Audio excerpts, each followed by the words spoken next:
हफ्ते में कम से कम एक दिन 4-5 घंटे बिना किसी से बात किए घर के सबसे शांत कोने में आसन लगाएं, बैठ जाएं। आपका दिमाग आपको कामयाब होने के कई थॉट्स जरूर दे। बस उसमें से किसी एक थॉट को चुनिए और पूरी एनर्जी उस आइडिया के पीछे झोंक दीजिए। आपकी जिंदगी बदल सकती है।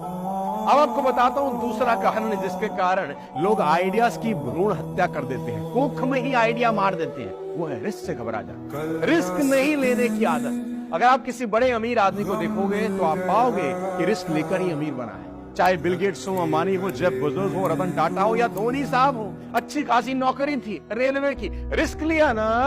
हाँ, कोई भी नया काम करना एक अंधेरे कमरे में जाने जैसा है। ये एक ऐसी जर्नी पर निकलने जैसा है जिसका रास्ता पता ही नहीं होता, कहाँ जाएगा, होगा नहीं होगा, तो रिस्क तो है। लेकिन मेरा ये मानना है कि जीतते वही लोग हैं जो रिस्क लेते हैं। अगर इंसान रिस्क ना ले तो क्या कोई बच्चा कभी चलना सीख सकता है?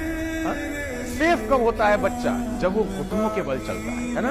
घुटनों के बल चलेगा तो कोई रिस्क नहीं है ना, कहीं गिरेगा नहीं। लेकिन जैसे ही रिस्क लिया, चलना शुरू किया, अब देखो सीढ़ी से गिरेगा, कहीं ठुड्डी फूट लेगा, कहीं सर पर चोट लगवा बैठेगा, तो रिस्क तो है।